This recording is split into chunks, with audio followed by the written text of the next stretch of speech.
cheesy. The plot is stupid. I'm sorry, the plot is bad. That's a little opening.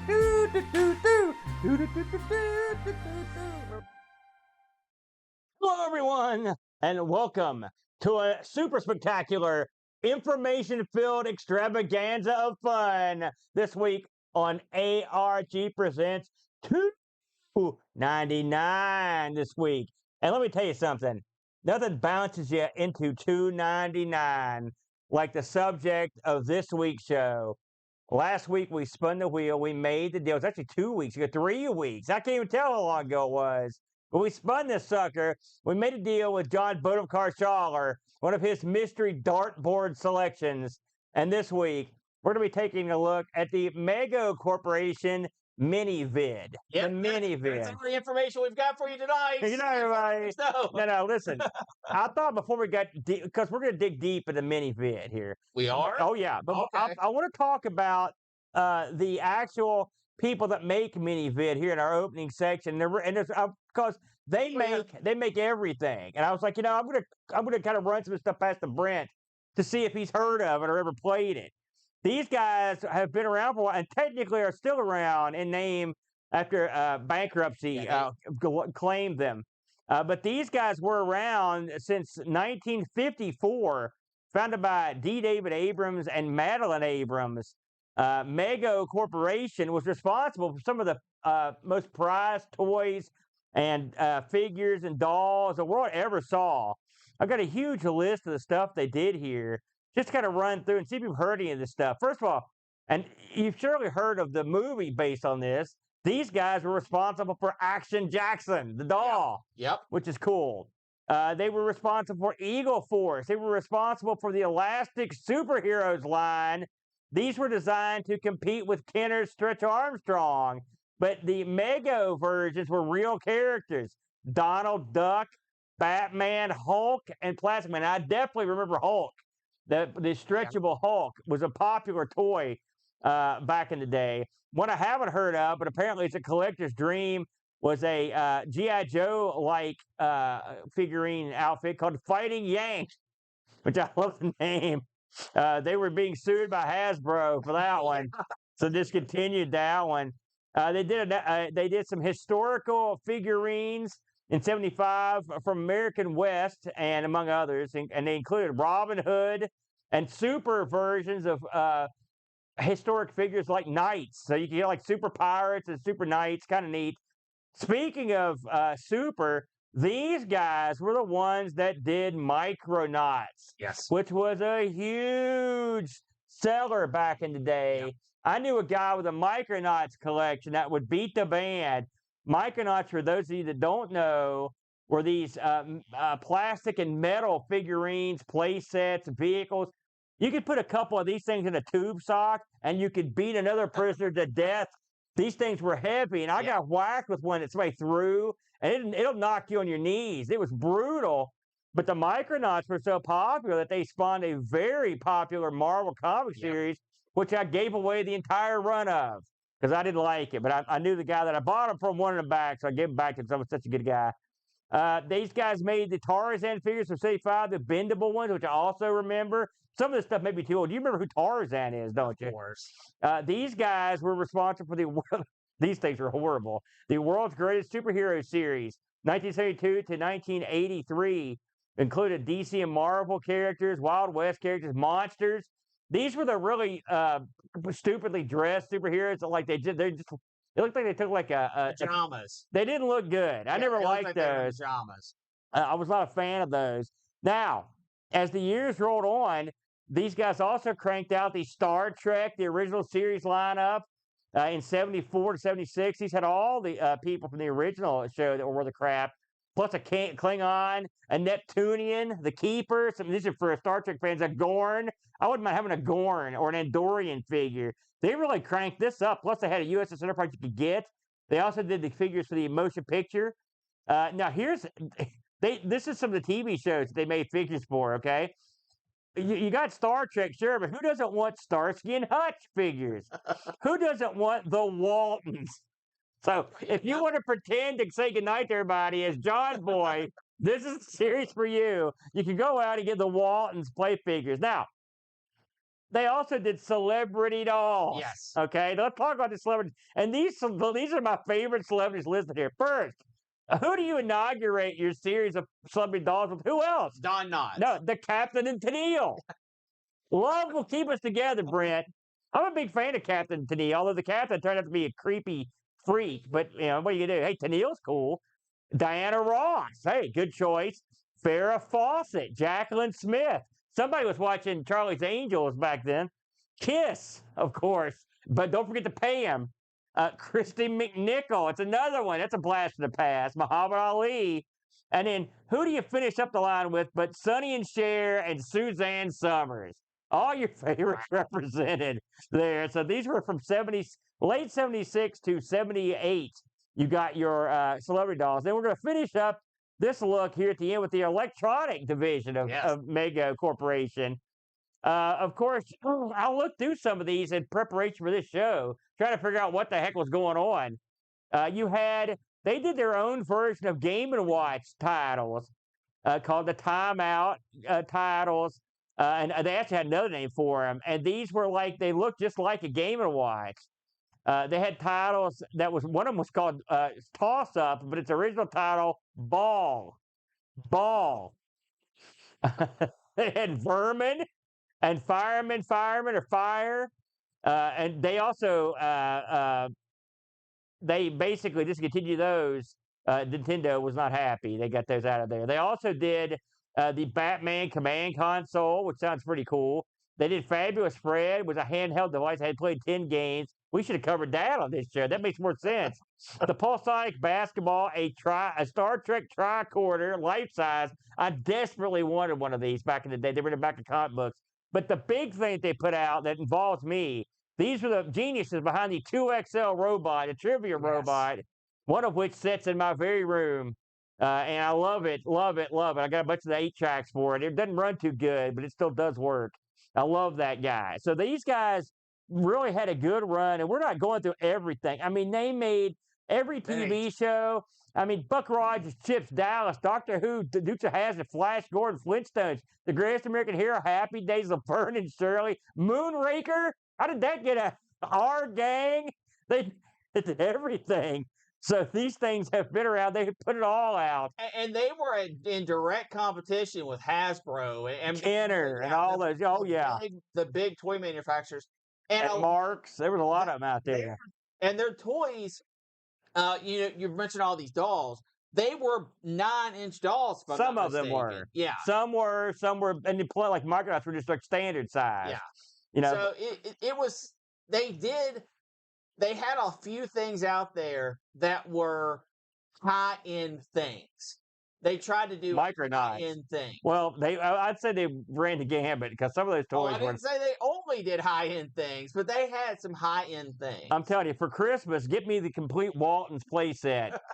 That's what I'm after. I remember having to be forced to watch that show because Mom and Dad controlled the TV. I've got that. And the funny thing is, the guy that was the genius behind it wrote some great Twilight Zones, but not for the Waltons. He didn't.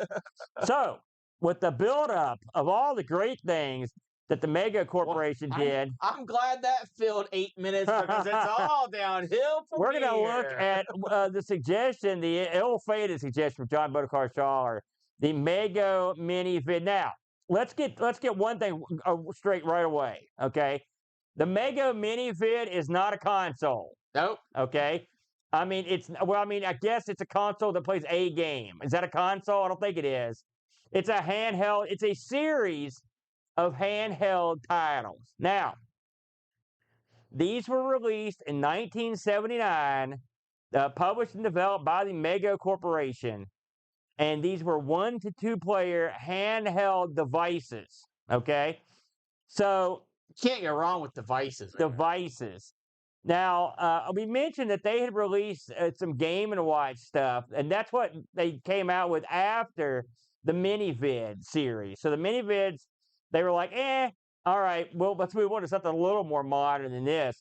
And what predated the Mini-Vids were stuff like electronic baseball, Super Baseball, the classic Radio Shack baloney that we all grew up playing, which there was nothing wrong with those games. Trust me, it was better than the old put the ball in the hoop in the water Tommy game or whatever you were playing. Too. So these were a step up from that. There were 4 Mini-Vid dedicated consoles released. Yes. Okay, we're going to go through them one at a time. All right. Now, of all these games, there's only one that you can sort of emulate. So let me tell you the tale of how I figured this out. I saw a guy on YouTube that there was one video gameplay of one of these games, okay? And he said he played it in MES. I was like, okay, I thought MES could play it. And so I kept looking to where to put the ROM. I found the ROM for one. Well, it turns out the ROM is the game. You just put that with the other ROMs. And then it comes up. So what do you get for your money? You get our first game, Break Free. I've got to break free. No singing on this show. Anyway, this was Mega Mini-Vid Break Free for 1979. It ran on a 9-volt battery, model 97004. And this was a game that had 3 different games in it. There are 1 and 2 player versions. And then there's a 1-player version of easy and hard and a 2-player version, okay? So let's explain you want to explain what Mini-Vids look like. They all sort of look exactly the same, but they're not exactly the same. If you've ever had the handheld football where you've got controls on either side and the screen in the middle, that's what they look like. Except the screen is turned in a position where each player is getting the 4x3 version, not the long version, which is that's the unusual part. Or kind of picture the size of an Atari Lynx. And you've got controls for either player on either side. Yeah, I mean, it's no real easy way to describe them. It's just it's a thing. Well, for 2 people, basically controls on either side of a screen that's in the middle of the now something device. to note. Yeah, the screen on these things are not big. They're not big, and they're also not all the same. Some of these have like a liquid crystal, and some of them have the segmented display thing. Yes. Break Free has the segmented display thing in them. And Break Free, of course, is the only one you could sort of emulate. Okay, and you can't play 2-player. It just emulates the screen, and that's it. Yeah. Basically, it is Breakout. The first 2 games are for single player, require the player to use the paddle on the screen to bounce a ball towards the top of the screen and attempt to destroy the block. Sound familiar? Yeah. It's your favorite. Yeah. The buttons on it are a left and right button and a switch. And I think that's all the buttons on this one. And it is Breakout. Now, I will say that with 2 people, is that the players bounce the ball back and forth trying to destroy each other's bricks. And so basically, the bricks are in the middle, and you're destroying it with your partner. Yeah, that sounds kind of cool. Actually, that part doesn't sound too bad. The 2-player version is versus. Yeah. And there's be no fun co-op Breakout. That would not be that good. So you have your paddles, and behind your paddles is 1 line of bricks, and the objective is to destroy all the other person's bricks. Yeah. So simple stuff. If this wasn't the most common of the games, then it was tied for first as most common. I think this was the most common. It's definitely the most I saw. I saw this selling on eBay complete in box for $50. All right, and I've seen people sell them loose for even a smidgier amount. It very much depends. They're all over the map. They have a few points of failure that were so common that it literally destroyed the line. Well, the on these, not these, but on the other ones, the liquid crystal ones, they were the ones that had the problems that I read about. Break Free, and I'll tell you what it was. Oh, you mean manufacturing issues? Yes. Oh, okay, go ahead. So you've got your system, right? Yeah. And you turn it over, and there's a battery compartment. Right. And the battery compartment runs on, all things, a 9-volt battery. Right. Well, that was pretty common back in those days. However, the chute for the 9-volt battery was too small to fit a 9-volt battery and the thing that you plug it into. Yeah, I heard that. So people would make these little strategic cuts. So, well, yes, if you wanted to go that route, you could cut out more so it would fit better. But if you didn't, if you were just a consumer, you would take the battery and cram it in there, which came to failure number 2. The solder points on the 9-volt battery connector were so frail that I guess frail to be doing that, to trying to shove the battery in, that they would come off. So you would have your battery attached, but the battery the battery leads weren't attached to the machine, so it wouldn't turn on. Yeah, that is a problem. I did read that about the battery. I'm not surprised that happened. I am surprised that they would let that go into production with the battery compartment. And it's funny. I've seen games that had incredibly tight battery compartments, so I'm not surprised by that one. The next one we're going to talk about is probably, if not it's at least almost as popular. Or let me rephrase that, as almost as easy to get hold of in 2024 as it could be, which is Dodge City Gunfight. This was also in '79, 9-volt battery, exact same shtick here.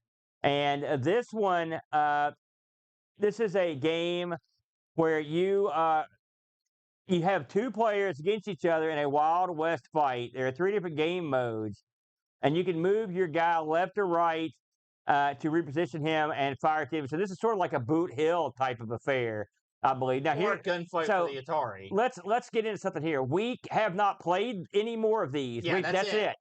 Everything else here is purely from what we could figure out. Okay, so I believe that this has a 2-player gunfight element where you're actually trying to shoot your opponent. I think, and I'm going to double check this, but I think this has a no 1-player element. I don't think. So I take that back. It does have a player versus computer. So here are your game options: player versus player versus computer, slow and fast. So it's exactly like break. It's exactly like break free. It's funny, the instructions for these things are out there, but like the instructions are like less than a pamphlet. I'm looking at them right now. It's basically, you see 6 gunmen representing your opponent. You will hear musical notes to start the game, and then you push the move button to evade shots fired at you, and you take a shot. That's in 1-player mode. So and by gunman, I suspect they mean cunningly displayed dots, because I can't imagine them being able to render a gunman on this. So there's something, if you're interested in that one. Now, that one is out there, but I saw a lot more of these that were broken. Like the break freeze, I saw more of those working, but I saw tons and tons of Dodge City gunfights, and these things are going for a cheap. Like I saw complete in box. So this is a funny one. This one went for $15, complete in box with a working Dodge City gunfight, but the only box he had was a break-free box. I don't know what that was all about. Then I did see one in the box, $35. So there you go. Something to note: this one is one that suffers from screen rot. Yeah, these things have the problem. No, I don't think it's this one. The LCD ones have that. That's the other 2. This is another one that's a VCD. Well, this is okay. Or VFD. And okay, well, something to note about these is, since it is just lit pixels, basically, you can play this in the dark. Oh, yeah. In fact, you would play it better in the dark than you would. It's actually the opposite of the other one. Correct. So now we're going into the much rarer version. Okay, the next one, I'm going from least rare to most rare. The next one on the docket is Sea Battle. All right. I couldn't find a working one of these on eBay, but a non-working one would go for $20, our best offer. This again, 1979, and this one is a Sea Battle and it's an LCD game on a 20 by 13 display. Okay, the display in these last 2 games is an LCD display, which has a lot in common with the old Microvision that me and you did on the show a while back. And much like the Microvision, this is where the screen rot kicks in on these LCDs. Now, in this one, 2 players or the computer fire against each other, and the controls move you left and right, and players control a submarine or a destroyer and fire at each other with torpedoes and depth charges, respectively. So this is a game where you are going after each other. So again, and the one thing, the draw about a game like this is that in the day, there weren't a ton of 2-player simultaneous games. that weren't sport. Like I played sports games that were like that, but not so many like of anything else. So that's kind of neat. I mean, later on they had like more like the Battlestar Galactica and stuff. This one includes 3 game modes. Again, this seems like a trend: player versus computer, slow and fast, and player versus player. Oh no, this one's player versus player, fast and regular, and player versus computer. So you don't get, so it's the same except you're going to get the computer against the opponent. This one, the opponent who scores the most hits wins the game. And the sub fires a total of 30 torpedoes, and the destroyer fires 2 depth charges at the same time 20 times. And each game lasts 1.5 minutes. And thankfully, the docks for this one are intact. Again, I didn't see a working one of these. And if you go look the Mini-Vid up on YouTube, for example, good luck. Yeah. There are really only a couple people talking about these, soon to be us. And I hate if anyone's going to use this for reference material because it's hard sailing. So that was the sub one. And the last one on the docket, and this is the rarest by a long shot, I think. There was no action on eBay for this at all, and the instructions aren't available anywhere online. This is Space War. This was model 97002, 1979. Again, produced and made by Mega Corporation. This one here is a dedicated game where you play 2 players against each other with 3 different modes, and that you control a spaceship. I'm assuming it's sort of like an asteroid-style game where you shoot with no asteroids and you shoot at each other or the computer. But again, this one is so out there that I couldn't find jack squat about. I couldn't find anything on this one outside of promotional images. I mean, like stuff on the box. If you look at, I'm looking at the actual the picture of the actual console. The consoles are different colors, by the way. They're all the same style, but they have different colors and different stickers on the whatever the buttons are. And on this one, the buttons are marked rotate and fire. So you've got 2 buttons to rotate and a fire button. You get an extra button on this one. So you get a little more action. This one might be pretty good. I wouldn't be surprised if it was the best of the bunch. I think you get 2 buttons also on the sub. Every one of these has 3 buttons except for break free. Yeah. And that one you're boned. The box is quite colorful on these. Yeah, it's very fetching. No, I mean it shows that people playing the game, but it says it gives you this pretty much the same stats on all these. Stuff like has score indicator, on-screen scoring. Yeah, it's a crap like that. And this one, I don't have a whole lot to say about it, just because there wasn't a whole lot of information on it. We assume it's a space asteroid-style shooting game, but that's a shot in the dark. Now, something I want to mention about this, Aaron, I don't know if you realized it. I don't know how much you looked into this. Yeah. Let's say that you're holding this like you would hold a Game Boy, right? You've got the controls at your hands and the screen above the controls, right? Mm-hmm. If you do that while you're playing one of these, the screen will be 90 degrees turned from what you would expect. So the way they expect you to play this, I think, is the screen be the correct orientation, and then you twist your wrist 90 degrees to go up and down on the button. Well, I mean, if you held this up, you would play it just like you'd be playing with another person. You'd be looking at it the same way you'd be looking at it when you were playing somebody else. But for example, if you were playing break free, right? Yeah. And you held it like a Game Boy. Yeah. Which instinctively. There's only one way to hold these. There's only one way to hold them. You can't hold them another way. No, that's not true. How would you hold them? Because if you did that, you only need one side of the controls. If you did that, right. Now, I'm not talking about that. I'm talking about screen orientation. Yeah. Because if you did that and you were holding it like a Game Boy, the screen would be 90 degree turned. It would the up and down you're on break free. Your arrows are labeled up and down. Okay. Yeah. But up and down doesn't match the orientation of the screen unless you turn it. It never does. That's it's so odd.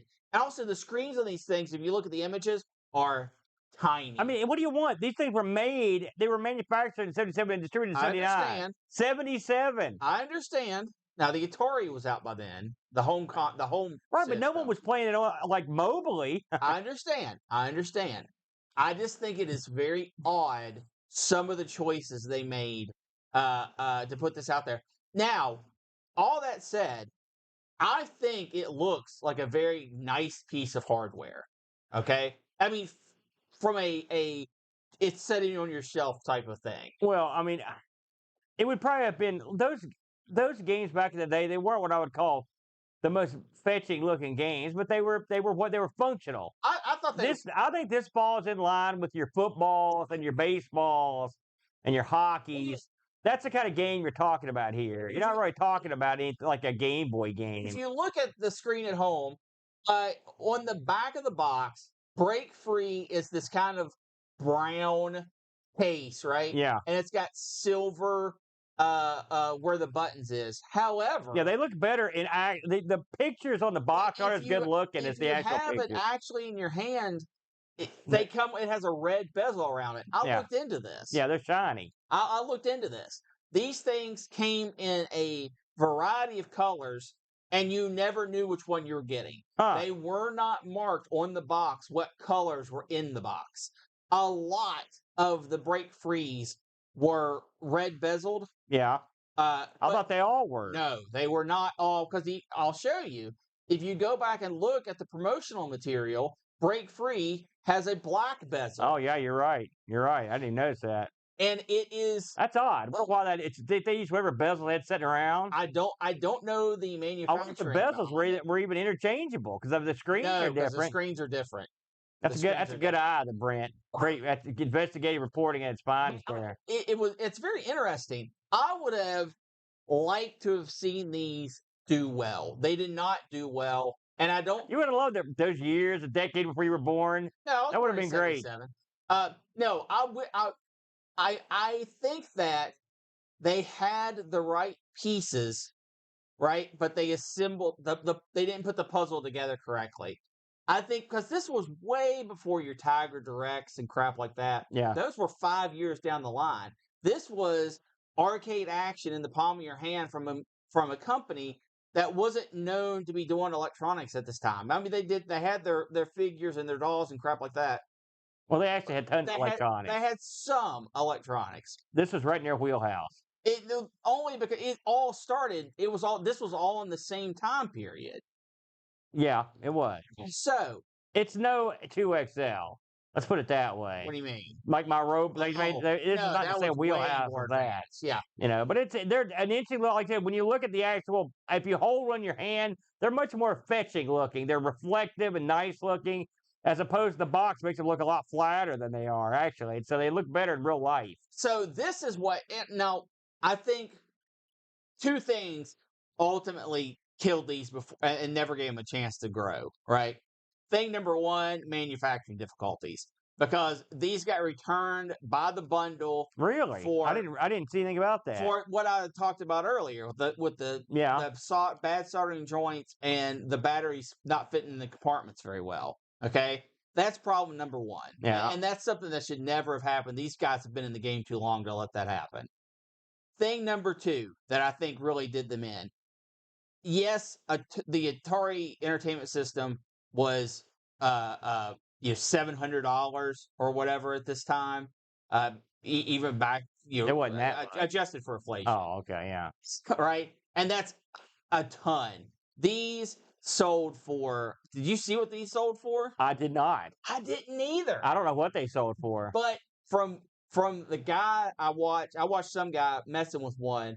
And the only guy out that has a video, you mean? I thought there were several. Okay. Yeah, there were several.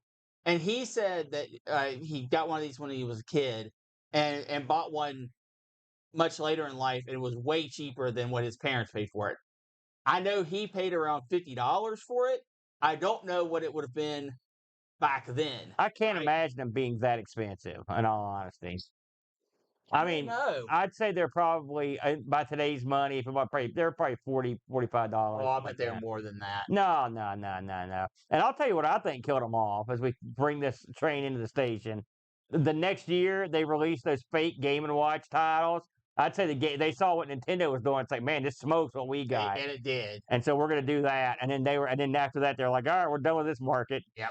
And so I think that's what happened. That's my guess, because the Game & Watches were, and those things aren't exactly like Game of Mania, but they were leap years ahead of this thing. So there you go. So I would love to have one of these if I could get one of the ones that actually just use the VLDs or the actual light bulbs. Hey, you get one in the box. You go pay the money. Well, Listen, if I can get a working microvision, you can find one of these you that's mean working. Commander Power? No, I mean a microvision. Remember, I've got them. I bought one at a local you have store. one of those too. So there you go. Hey, Captain Power too. I've got one of those too.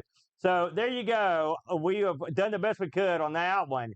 That was the Mego Corporation's Mini-Vid. It was fun to look into Mego Corporation. I didn't realize all the stuff they made. And this is one of those wacky things, just one of a million handhelds from that little sweet spot in the late 70s where they were cranking those things out into the early 80s where there was no need, before the Game Boy came out and stomped a mud hole and all that stuff there. Brent, normally on the show here, it's time to do a little spinning. Yeah. But we're not doing a little spinning, are we? Tell the people why, the Brent. Next week, or next ARG, which is going to be 2 weeks from now, will be our 300th episode. And we've got a few things planned. We've got a few things not planned. And we're going to go back, I think, talk about some of our run to this point. It's not just going to be a clip show. I haven't quite ironed out everything that we're going to do. But one thing I do know that we're going to do, we're going to have a special treat for everyone who shows up. So... You mean here at the house? No. You mean people that show up in the chat, they're going to be a special treat for them? No. Who are you talking about? People who come and watch the video next week. Oh, I see. Okay. Sounds good to me. And they're gonna again, I've not heard any of this. I have no idea what he's talking about, everybody. They will hopefully get a special surprise that they will enjoy and love forever. Or they'll hate it, cancel all support, and shame us in front of others. I'm sure I'm going to get a special surprise on episode 300 because I don't have any idea what we're doing. Yes, zero idea. It's a lot like Boat Fest. I don't know how suddenly you became the king dong of ARG and you dictate what happens, but somehow it's happened. All right, we'll let you handle 300. No, it's too late now. No. All the sticks are in the fire, all the planning in place. And so I'm sure it'll be a miraculous episode. I also want to plug, if I may, the Brent. You can't. Next week. You're doing it anyway. On our Sinclair, the Brent. Oh, we'll be doing the ZX Next version of Head Over Heels. It's comped over to us by the manufacturers for a review. They dug our review when we did Baggers in Space. They thought it was a fair review of the game. And they want us to look at this one. So they even suggested it. And I was so happy to hear from them. I was like, well, that's nice of you. So, however, yeah. Oh, you're going to hammer it if you don't like it? There is no peace among reviews for us. You can't buy us off. Well, you can buy us off with enough money, but you can't buy us off. You can buy me off. I'm on the take, brother. Send me goods. I'll take care of you. So it will be a fair and impartial review. And as an added fun guy bonus, I'm going to be debuting the newest piece of hardware that was donated to me by a certain good buddy of the show that will fall in line with the ZX Next portion of the program next week. So that'll be a lot of fun. So, I've been sitting on this thing for like a couple months waiting. So next week we've got a new thing with a new game. For our Sinclair. Then episode 300 ARG Presents. Yes. What is coming the week after that, Aaron? Do you know offhand? Well, because let me tell you something. The hype train is rolling. Why do you put me on the spot? No, I don't have any idea. That's as far as my brain goes. I can only assume after ARG 300. Yeah. I mean, angelic voids are going to open up, and we're all going to be showered with happiness. Well, we're going to be showered with something. That's for sure. Take us to the house, the Brent. Let's get out of here. Yeah, take it easy, everybody. Thanks for joining us for another fun edition of ARG Presents. We'll see you next week for Head Over Heels on our Sinclair. And in 2 weeks for episode 300. Until next time, have a good one. Bing.